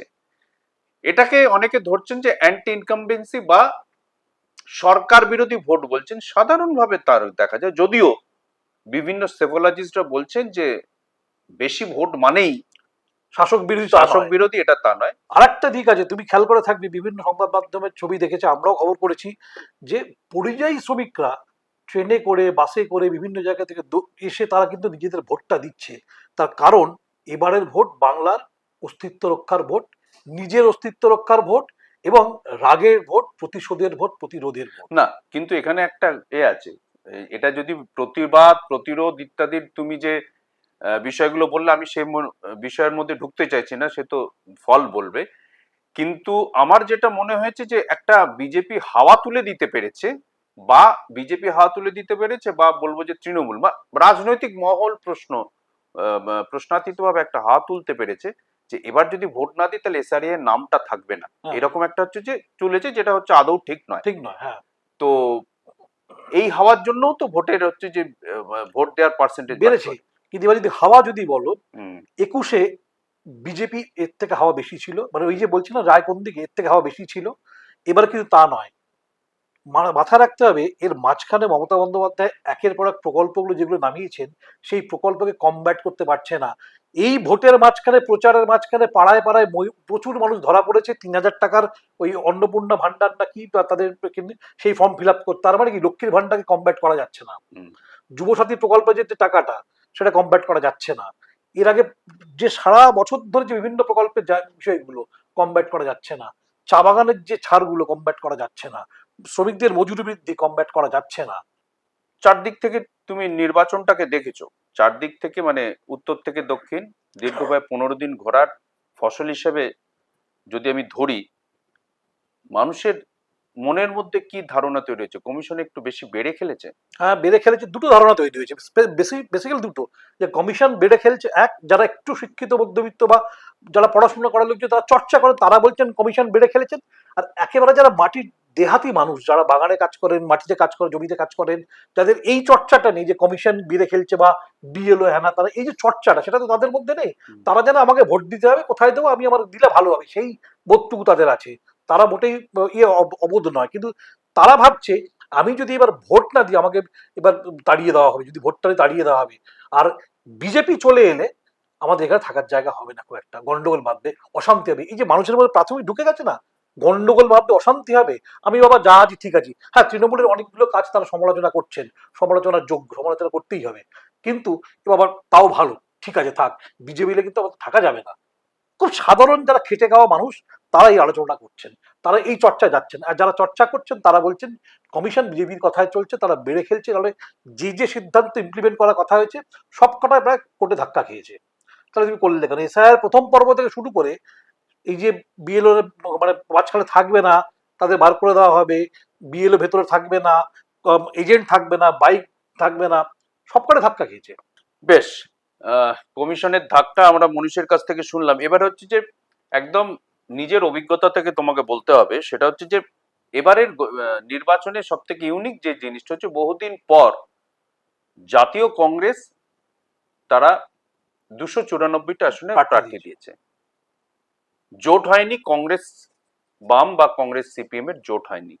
এই বাম কংগ্রেস কিংবা আইএসএফ মিম এরা কি কটা আসন পেতে পারে? প্রথম কথা হচ্ছে বাম আর কংগ্রেসের খাতা খুলবে কিনা, আর বাকি হচ্ছে যে যারা হচ্ছে যে মুসলিমদের অর্থাৎ সংখ্যালঘুদের ইচ্ছা অনিচ্ছা ভালো লাগা ইত্যাদি নিয়ে তাকে হচ্ছে যে পেট্রোনেজ করে হচ্ছে যে ভোট করেন, সেই আইএসএফ থেকে শুরু করে এই সদ্য জেগে ওঠা হুমায়ুনের দল কিংবা মিম, এরা কটা আসন? এই ব্যাখ্যা একটা ব্যাপার, ছোট্ট একটা। প্রথমত বলি, বামেদের খাতা শূন্যই থাকবে, হবে না। কারণ বামেরা নিজেদেরকে এমন জায়গায় নিয়ে গেছে, বিশেষ করে মোহাম্মদ সেলিম লাস্ট 6 মাসে যা যা করেছেন, বামেরা প্রচন্ড সমালোচিত, ইভেন দলের ভেতরেও বামেদের কোনো জায়গা নেই। ভোটের শতাংশ বাড়তে পারে কিন্তু সিট হবে না, আসন হবে না। 2, কংগ্রেস 3-4টে সিট পাবে, বিশেষ করে মালদার ক্ষেত্রে বলছি, মুর্শিদাবাদে। আমি মালদা মুর্শিদাবাদটা চষে বেরিয়েছি, একদম বিহার কাটিহার বর্ডার পর্যন্ত গেছি, হরিশ্চন্দ্রপুরের বর্ডার যেখান থেকে 25 কিলোমিটার হচ্ছে মানে কাটিহার, ওখান থেকে। সেখানে কিন্তু কংগ্রেস 3-4টে আসন, 4টে তো মিনিমাম কংগ্রেসের বাধা ধরা আছে। আমি তোমাকে যদি বলি যে হরিশ্চন্দ্রপুর যেমন তৃণমূল পাবে, রতুয়া তৃণমূল পাবে, বৈষ্ণবনগর কংগ্রেস পাবে, মালতীপুর হাড্ডাহাড্ডি লড়াই হবে। এখনো পর্যন্ত এগিয়ে মৌসুম ওখানে, কারণ ওকে সুজাপুর থেকে তুলে এনে, নিজের কেন্দ্র সুজাপুর থেকে তুলে এনে মালতীপুরে দেওয়া হয়েছে। তার কারণ ওখানে ভোট ভাগাভাগি একটা খেলা আছে, ওখানে রহিম বক্সি পুরনো লোক, পুরনো জেলা সভাপতি ইত্যাদি, কিন্তু লড়াইটা হাড্ডাহাড্ডি চলছে, ওর এখনো 50-50 রয়েছে। আচ্ছা, এরপরের যে আসনগুলো, হবিবপুর তৃণমূল 50-50 হয়ে রয়েছে, কংগ্রেস কিন্তু এটা পেতে পারে, তার কারণ আন্ডার কারেন্ট রয়েছে সেখানে, সেই জায়গাগুলোতে।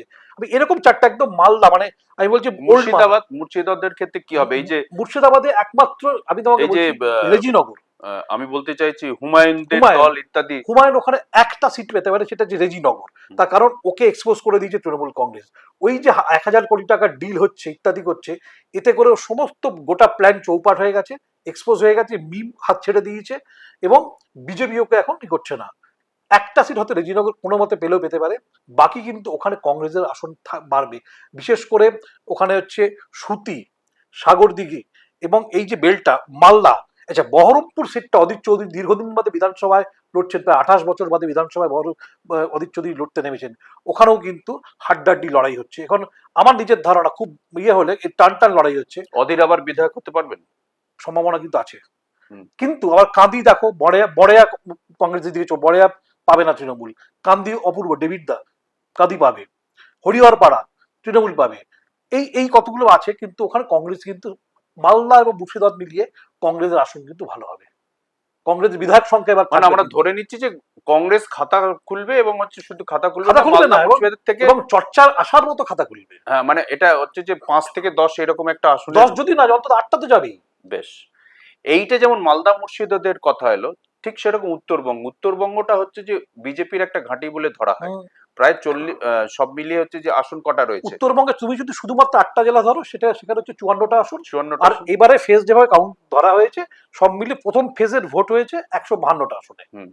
তো আমি 152টা ধরছি না, উত্তরবঙ্গের যে 54টি আসন রয়েছে সেখানে পরিস্থিতি কতখানি পাল্টাতে পারে বা নাকি একই রকম থাকবে? উত্তরবঙ্গের তৃণমূলের রেজাল্ট এবার ভালো হবে, একটি জেলা একটু খারাপ হবে, সেটি বলে দিই। প্রথম জেলা বেরোচ্ছে সেটা হচ্ছে আলিপুরদুয়ার। হুম। আলিপুরদুয়ারে তৃণমূলের রেজাল্ট খুব একটা ভালো হবে না। হুম। তার কারণ আলিপুরদুয়ারের জেলার মধ্যে বিজেপির সাংঘাতিক সাংগঠনিক শক্তি রয়েছে। উল্টো দিকে যেটা হয়েছে, তৃণমূলের নিজেদের খেয়েও খেয়েতে সিট আসন হারাবে। হুম। যদিও বাই ইলেকশনে দু একটা জিতে আসা গেছে, কিন্তু হুম। এবারে গন্ডগোলটা হবে আলিপুরদুয়ারে। ওখানে কিন্তু একটু সিটটা নড়বড় হবে। কোচবিহারে খুব ভালো করে তৃণমূল জিতবে, বিভিন্ন কারণ, সেটা নাটাবাড়ি হোক, দিনহাটা হোক, কোচবিহার টাউন হোক, বা উদয়নগুহ যে আসনটায় লড়েন, সেই মানে সব মিলিয়ে ওখানে কিন্তু হবে।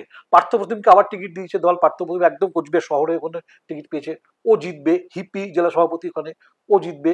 এবারে মালদা, তুমি যদি মালদা বলছি, জলপাইগুড়ি যে আসন, জলপাইগুড়ি সদরে ময়নাগুড়ি যে সিটটা, ওখানে রামমোহন রায় দাঁড়িয়েছে, রামমোহন যুব সভাপতি। তোমার ওর ইতিহাস তুমি, আমি জানি না, তুমি নিশ্চয়ই জানো। সেটা হচ্ছে ও কিন্তু সিভিক ভলেন্টিয়ার ছিল, মানে ভিলেজ পুলিশ, ভিলেজ পুলিশ ছিল। ভিলেজ পুলিশে থেকে ও চাকরি ছেড়ে মানে ইয়েতে এসেছিল, মানে রাজনীতিতে এসেছিল, যুব সভাপতি হয়েছে, এখন ভোটে দাঁড়িয়েছে। আন্ডার কারেন্ট থাকলেও রামমোহন কিন্তু জিতবে। জলপাইগুড়ি সদর কৃষ্ণ ঘোষ, উনি জিতবেন, কারণ ওখানে উনি, কৃষ্ণ ঘোষ দীর্ঘদিন ধরে ওই যে ওখানে একটা রাজবংশী সম্প্রদায়ের মানুষ উনি, এবং রাজবংশী যে বেলটাতে সাংঘাতিক রকমের পাকার আছে, মানে একটা দখলদারি আছে, এবং তার সাংগঠনিক দক্ষতা মারাত্মক। নির্মল দা, যিনি শিক্ষক মানুষ, নির্মল চন্দ্র রায়, বাই ইলেকশন জিতে এসছেন, 50-50 হয়ে আছে, টানা পড়েন আছে ওই সিটটায়, টানা পড়েন রয়েছে। এইরকম অবস্থা আছে, কিন্তু জলপাইগুড়িতে কিন্তু রেজাল্ট ভালো হবে। তুমি যদি আসো এদিকটা, শিলিগুড়ি, ডাবগ্রাম, ফুলবাড়ি, গৌতম দেব শেষ বেলায় যদি বেরিয়ে যায়, ওই কিন্তু আমি কিন্তু অবাক হবো না। তার কারণ শঙ্কর ঘোষ শিলিগুড়ি সিটটা, ওর ছেলে ভালো, বা পপুলারিটি, জনপ্রিয়তা আছে, জনসংযোগ আছে। গৌতম দার বিরুদ্ধে যেটা যেতে পারে সেটা হচ্ছে গৌতম দার জনসংযোগটা ভালো, দুর্ব্যবহার। কিন্তু গৌতম দার যে লেভেলে ফাইট দিয়েছে শেষ বেলা, এবং শঙ্কর ঘোষ যে লেভেলে না ফেল করছে, আমি যদি মনে করি ওই গৌতম দার লাস্ট ফাইটে কিন্তু, লাস্ট রেসে কম মার্জিনে হলে বেরিয়ে যাওয়ার চান্স আছে। ডাবগ্রাম ফুলবাড়ি, রঞ্জন শীল শর্মা জিতবে কিনা সন্দেহ আছে। ফাঁসি দেওয়া টপ্পো, কি রিনা এক্কা টপ্পো, উনি কিন্তু জিতবেন। নকশালবাড়ি সিটটা, মাটিকা নকশালবাড়ি, তৃণমূল হারবে। উত্তরের যে 54টা আসন, পার্সেন্টেজটা কি হতে পারে? 25-25 না হচ্ছে আমি তাও 30-20? হ্যাঁ 30 করি। 20 কার? 20 কিন্তু বিজেপির। 20 বিজেপির না 20 তৃণমূলের? না, 20 বিজেপির, সব মানে মিলিয়ে বলছি আমি। 54টার মধ্যে 20 বিজেপি না তৃণমূল? না, তৃণমূল এগিয়ে রাখছে আমি, তাও এই এত কিছু টানা পড়ানোর পরেও। মানে হচ্ছে তৃণমূল হচ্ছে 34টার মতো আসন প্রায় প্রায়। প্রায় 34-30টাতে মানে কম করে আছে। বেশ। বীরভূম কি হচ্ছে, কেষ্টতা 12-12? কেষ্টদা কিন্তু 12-12 মানে একদম তালে আছে, কিন্তু একটা সিট একটু আমার নিজের মনে নড়বড়ে আছে, যেটা যেটা দিয়ে প্রথম দিদি ওখানে বীরভূমে প্রচারটা শুরু করলেন। কাজল? না, কাজল না। সেটা হচ্ছে যে সিটটা আমি নিজেও গেলাম, গত বছর সিটটা হারা সিট ছিল, আসন ছিল। এবারও ওটা হবে না, একদম প্রথম এটা। 2-24 কি হতে পারে? দক্ষিণ 24 পরগনা নিরঙ্কুশ হবে, ভাঙড় হারবে। হুম। শকত মোল্লা ফাইট দেবে, কিন্তু ভাঙড় আইএসএফ পাবে। এবার এখানে এই ক্যানিং পূর্ব কিন্তু টানাপোড়েন হচ্ছে, শকতকে দু জায়গায় টাইম দিতে বেশ, হচ্ছে। ওটা গেল। ঠিক আছে, বাদ বাকি কিন্তু 31টা সিট দক্ষিণ 24 পরগনায়। 31-এর মধ্যে আমি তোমাকে বলছি 28 থেকে 29টা তৃণমূলের। উত্তর? উত্তরের সব থেকে কঠিন জায়গাটা হচ্ছে উত্তরের মধ্যে, মানে উত্তর 24 পরগনার মধ্যে বনগা, বিশ্বজিৎ দাস, বনগা বিশ্বজিৎ দাস চাপ আছে। ঠিক আছে, তার পাশের বনগা দক্ষিণের যেটা বলছে, বনগার ওই যে মেয়েটি নতুন কি আড্ড জানো, অর্চনা আড্ড না কি আড্ড নেমেছেন, ও লড়াই করে ফাইট হবে। চাপ হবে হচ্ছে গাইঘাটা, ওইখানে যে ওই ঠাকুর বাড়ির সিটটা, যেটা মধুপর্ণা ঠাকুর এবং শান্তনু ঠাকুরের ওয়াইফ দুজন দাঁড়িয়েছেন। মতুয়ারা কোন দিকে যাবে সেটা কিন্তু ম্যাক্সিমাম, কারণ মতুয়াদের নিয়ে প্রচুর টানাপোড়েন আছে। মতুয়ারা বলছেন ওইখানে যে শান্তনু ঠাকুরের ওয়াইফ, মানে তার স্ত্রী বহিরাগত, আমরা ওকে মানবো না।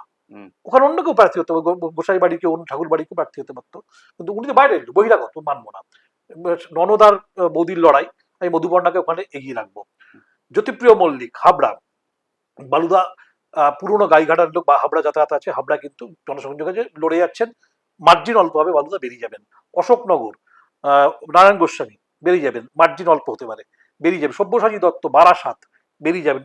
টানাপোড়েন আছে, কাকলি ঘোষের সঙ্গে টানাপোড়েনটা আছে, কাকলি দিন ছেলেরা অনেকেই বসে গেছে, অনেকে কিন্তু শেষ বেলায় যেটুকু খবর পেয়েছি সভ্যদা ম্যানেজ করে ফেলেছে মোটামুটি। আচ্ছা, ওদিকে দেগঙ্গা, বসিরহাট, সন্দেশখালী, তৃণমূল। সবচেয়ে বড় কথাটা, আমরা একটা জেলার একটা বিষয় এড়িয়ে এসেছি, সেটা হচ্ছে যে নন্দীগ্রাম। নন্দীগ্রাম। পবিত্র করের বিরুদ্ধে শুভেন্দু অধিকারী কি হবে? আমার নিজের যদি খুব বেশি ভুল না করি, আমি যদি মানে হিসেবে এদিক ওদিক হতে পারে, পবিত্রকর 2.5 থেকে 3.5 হাজারের মার্জিনে জিতবে। জিতবে? 2.5 থেকে 3.5 হাজারের মার্জিনে। কেন? তার কারণ হচ্ছে, পবিত্রকর হচ্ছে সেই লোক যে শুভেন্দু অধিকারী ভোট মেশিনারিটা কাজ করতেন পুরোটাই। শুভেন্দু অধিকারী ওর উপর ছেড়ে দিয়ে বাকি বাংলায় ঘুরে বেড়াতেন হুম। এবং ই করতেন। আমি তোমাকে বলছি, আমি নন্দীগ্রাম বহু বছর তো যাতায়াত করি। এই পরিবর্তনের সরকারের আসার আগে 2008-এর পঞ্চায়েতে যখন প্রথম পরিবর্তন, ওই ইলেকশন হয়, ওই সেগুন নন্দীগ্রাম ঘটনা পড়ে, ওখানে গিয়ে দেখেছিলাম যে বোঝা যাচ্ছিল যে পাল্টাচ্ছে এবারে। তার মাঝখানে বেশ কিছু বছর ধরে ঘোরাফেরা করেছি। শুভেন্দু অধিকারী বিজেপিতে যাওয়ার পর নন্দীগ্রাম গেছি আমি, কখনো বলতে শুনিনি শুভেন্দুর বিরুদ্ধে লোককে মুখ খুলতে শুনিনি আমি কোনোদিন না। শুভেন্দু বাবু তা বলছে, আর তৃণমূল করছে কিন্তু শুভেন্দু বাবু বলছেন, এই উনি তো করেছেন একটা একটা একটা শ্রদ্ধার একটা নম্র বিনয়ী ব্যাপার ছিল। যখন এবারে সেবাশ্রয় থেকে আবার যাতায়াত শুরু করলাম, সেবাশ্রয় ক্যাম্প করেছিল অভিষেক ব্যানার্জি ওখানে, ওখানে অনেকবার গেলাম, তারপরে আবার ক্যাম্পেইনে গেলাম, ওই দলের কর্মী সভায় গেলাম। সেখানে গিয়ে দেখছি এবার ভূমিপুত্র ঘরের ছেলে জিতবাবু শুভেন্দুর বিরুদ্ধে প্রকাশ্যে রাগ দেখাচ্ছে, লোকে স্লোগান দিচ্ছে, পতাকা টাঙাচ্ছে তৃণমূলে। আগে তৃণমূলে কোনো পতাকা দেখেনি শুভেন্দু বিজেপিতে যাওয়ার পরে।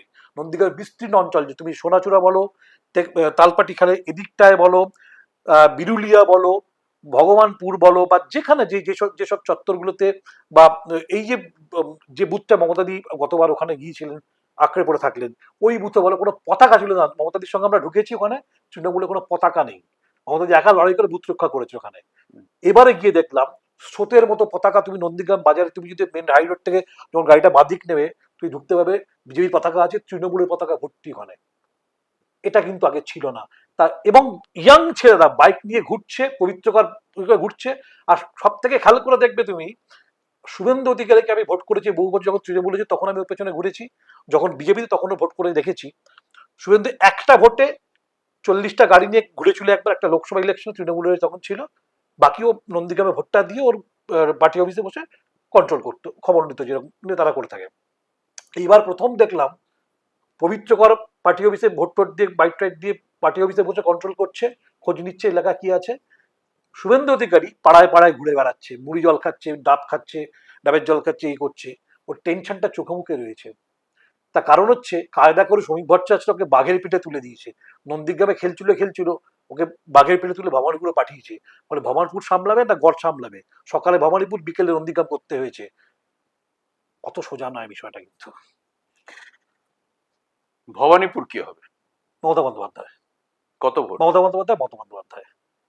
গতবারের মাইনাস দিয়েই বলছি, মমতা দিয়ে অন্তত খুব খারাপ, মানে খুব খারাপ রেজাল্ট হলেও 10,500 বেশি ভোটে জিতবে ওখানে, খুব খারাপ রেজাল্ট হলে। বেশ, এই যদি হচ্ছে যে আমাদের আলোচনার বিষয় হয়, আমরা গোটা একটা বাংলার চিত্র হচ্ছে ধরার চেষ্টা করলাম। বিজেপি কত হতে পারে, তৃণমূল কত হতে পারে? বিজেপি আন্ডার 100, আমি যে বলছি 83 থেকে 84টা সিট ম্যাক্সিমাম, কমে যেতে পারে ই করে। কারণ আমাদের বাংলার ইতিহাস বলে, রাজনৈতিক প্রেক্ষাপট বলে, বাংলা যখনই কাউকে ভোট দিয়েছে ক্লিন সুইপ দিয়েছে। কখনো এমন হয়নি যে আর 4টে সিট পেলে সরকার গড়বে বা এটা হবে ত্রিশঙ্কু অবস্থা, বা এটা এই টানাপোড়েনের সরকার কোনোদিন কোথাও হয়তো খেয়াল করে দেখবে, সেই কংগ্রেস আমল হোক, পরবর্তী 77 সালে বামফ্রন্ট সরকার, তার আগে যদি বাংলা সরকার দেখো, যুক্তফ্রন্ট সরকার, সবই ওই ক্লিন সুইপের মধ্যে গেছে। হ্যাঁ, ওই সেই সরকারগুলো হয়তো 6 মাসে টেকেনি বা অন্য বিভিন্ন কারণ, রাজনৈতিক প্রেক্ষাপটের জন্য। তারপর থেকে 77 সালের পর থেকে সব ক্লিন সুইপ। মমতা বন্দ্যোপাধ্যায় যখন এলেন, ক্লিন সুইপ। 2006 235 বামফ্রন্ট, 30 তৃণমূল কংগ্রেস, ফলে ক্লিন সুইপ হয়েছে এখানে। মানে এবারও কিন্তু Bangla signal green, clean sweep. Mamata বন্দ্যোপাধ্যায়ের দল 218+ এবং ম্যাক্সিমাম হতে পারে 83 থেকে 84টা এখনো পর্যন্ত আমার হিসেবের মধ্যে রয়েছে বিজেপি, কিছুটা কংগ্রেস, বামফ্রন্ট বা সিপিএম 0, অর্থাৎ আইএসএফ একটা। 80 থেকে 90-এর মধ্যে একটা সংখ্যা মোটামুটি, সেটা হচ্ছে বিজেপি। তৃণমূল হচ্ছে 210 থেকে 220 এরকম একটা সংখ্যা, সবটাই আনুমানিক। বিরোধী দল কংগ্রেস হচ্ছে যে গোটা 5-6 পেতে পারে, এবং আইএসএফ একটি। মনীশ কীর্তনিয়া যে হচ্ছে ভোট ঘোষণার পর যখন বিভিন্ন দলের নেতৃত্ব প্রচারে গিয়েছেন, তাদের সভায় ছিলেন, মানুষের সঙ্গে কথা বলেছেন, এলাকায় ঘুরেছেন, ঘুরে দেখার পর এই যে আঁখো দেখা হাল যেটাকে আমরা বলি, অর্থাৎ নিজের চোখ আমি দেখে এসেছি, সেখানে লোক ছিল, না লোককে জোর করে আনা হয়েছে, না লোক স্বতঃস্ফূর্ত ভাবে এসছেন। এই যে কত রকম ভাবে মানুষ আসতে পারেন, স্বতঃস্ফূর্ততা দিয়ে, মানুষের ভিড় দিয়ে কিছুটা হলেও অন্তত আঁকো দেখা হাল বোঝা যায়। এবং তাদের সঙ্গে কথা বলে ভাইব্রেশন দেখে যেটা হচ্ছে মনীষ আমাদের বোঝালো, যে তৃণমূল কংগ্রেস মোটামুটি ভাবে তাদের সংখ্যা ধরে রাখতে পারছে, বিজেপিও তাদের সংখ্যার আশপাশে ঘোরাফেরা করবে। 10-15 মাইনাস প্লাস সবসময় হয়, তাতে সরকার ফেলে দেওয়া বা সরকার গড়ার কোনো চান্স থাকে না, অন্তত বাংলার যে বর্তমান যে সংখ্যা তত্ত্ব রয়েছে। মনীষকে অনেক ধন্যবাদ।